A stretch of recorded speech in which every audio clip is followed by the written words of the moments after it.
All right, so hey everyone, we're going to read a little bit more of Are You Lonesome Tonight? Elvis and his daughter Desiree. All right, so the introduction is written by Lucy, and we'll get started. I wish I could have foreseen the horrible end to Elvis's life. Maybe I could have helped him hang on a little longer. Then again, maybe I was part of the reason he did the things that led to his death. I don't know. Looking back, that's what hurts the most, not knowing. I hope God will forgive me if I made the wrong decisions. I would have liked nothing better than to have been Elvis's wife. He asked me many times. It would have been easy to think only of myself and run to him. I wanted to, but I couldn't. There were too many people who would have been hurt. I never gave up hope of being with him. I loved him so much. The one thing he and I treasured was our ability to keep our love alive through all the troubled years. I blame so many for what happened to Elvis. Those around him were supposed to protect and take care of him. Instead, they hurt him and allowed him to hurt himself. He was so trusting. He was sensitive. Those who betrayed him injured him more deeply than anyone knew. Each friend who turned his back cut out a piece of Elvis's soul. I played my part. I hid a secret from him that nearly destroyed us both. Or maybe it did. I don't know. I tried to run away. I hid. I tried to protect him. I did everything I could except one thing. I never tried to stop Elvis from loving me. I just couldn't. I needed him so much. He was a man beyond the image everyone saw. The only man I could love without being afraid. Before him, I was so afraid. He came and took the pain away. He was strong, indomitable, and sure of himself and his beliefs. He was tender, kind, gentle, and loving. He was my lover, my inspiration, and my deliverer. He had faults. I won't try to deny that. But they were so few and small compared to his goodness. We've lost sight of that now. We've allowed some bitter people to distort our view of him. What he did for me, what he was to me, reveals the man he really was. There remains a wonderful joy to hold on to. My daughter, Desiree, has grown so beautiful in body and spirit. She reminds me so much of him. She wants the identity I denied her for so long. I worry about her. She's so much like her father. She listens to everyone. She's much too trusting. Underneath her glamour lies a weakness, the same weakness that destroyed him. It's the sweetness that makes her give of herself and allow others to take.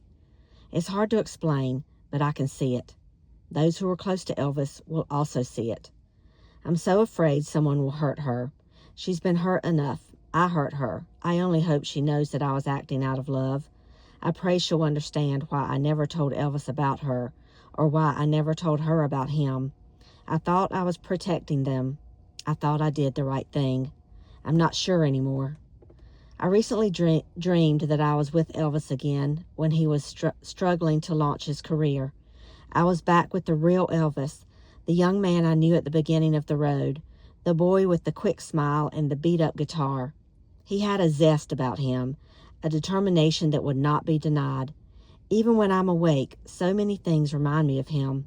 I will never look at a star at night without thinking of Elvis. Falling leaves, green hills, autumn, it all reminds me of him. I hear his haunting voice on a distant radio station. I see his image laminated on wood at the county fair. Late at night, I turn the channel of my television set and see him singing and dancing through one of his movies, happy and carefree. It's almost as if he's still with us. Except the phone is silent. There are no more midnight calls with him sky high over his latest success, ranting about whatever upset him, or wallowing in despair over some minor defeat that he took much too hard. His image remains, but Elvis is gone. I realize I will be judged for my actions. I know people will look to see what part I played in his decline. Please try to understand. I did what I thought was best, not for me, but for him. I always put Elvis first.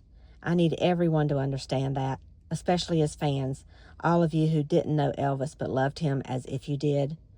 I was among the fans at Graceland when he died. I, too, was on the outside.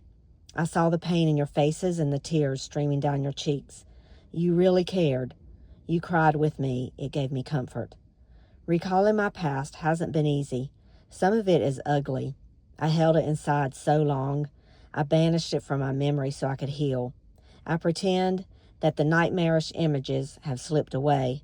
They fade, but they never go away. The memories of Elvis help, but now even they bring pain. My love is as intense as it was in 1953 when Elvis and I met. I thought that too would fade, but it hasn't. My grief remains as deep as it was in 1977 when suddenly he was gone. The tears come less frequently now, but they've never stopped. Even though I'm aware that I'll be judged, I have to tell the truth, all of it. An altered account would deceive not only the public, but my daughter as well. I can't do that. The only reason I've agreed to open up is to give my daughter a sense of her father and what we had, and to explain to her why I did the things I did. My daughter must know exactly how it was, the good times and bad, the passion and anger, his few faults, my many. Desiree, my darling, I owe you this story and give it to you out of love. I kept it from you far too long. I've made you frustrated and angry. I understand. In a strange way, I respect you for that. Build strength around your anger. You're going to need it. Need the strength. So over here where she's talking about the people that hurt him, his friends that hurt him, I think it's over here on this part. There was a lot of people that wrote books right after he died. A lot of the people that worked for him, because if you think about it, they worked for him and he provided their paycheck. And when he died, all these people no longer had a paycheck. And these are the Memphis Mafia, the guys that worked for him, that were always around him. They were his bodyguards. They helped him when he toured. They helped pack stuff. They helped get his jumpsuits ready and make sure everything was right there, pack everything up, arrange things, drive. There was just a lot of, he had a big crew. And so when he died, a lot of them had no paycheck anymore, and several of them were married, and so they wrote books. They wrote books to make money off of him. And unfortunately, a lot of people that write books want to sell sensationalism to sell the book and make money. So even if someone told a truth in the book, the editor may change it. Some of them wrote stuff they probably shouldn't have. And so there is a skewed image of Elvis out there in a lot of the books about him. And for me, when I was starting to read books about Elvis, I really struggled in which ones were the accurate ones, because I didn't know enough at the time to discern what was true and what was not. So it took a while to figure that out. But the other thing is, there were a couple of his bodyguards in 1976 that they fired because they just were a little too rough with a lot of fans, and there were lawsuits that they were having that were costing Elvis a lot of money because of these bodyguards treating fans a little rough. Maybe they needed to be, but you just can't do that because there's consequences. And the three of them wrote a book that they say they wrote truthfully, but the author that helped them changed a lot of the stories and just really made Elvis look bad. And he pleaded with them to not publish the book, but they did anyway. And so and that came out, like, it was released about a week or so right before he died. And he was anguished over that for, quite a bit of time before he passed away. But they still released it. And that's what she's talking about, where A lot of the people were supposed to protect and take care of him. Instead, they hurt him and allowed him to hurt himself. He was trusting. He was sensitive. They betrayed him, injured him more deeply than anyone knew. Each friend who turned his back cut out a piece of Elvis's soul.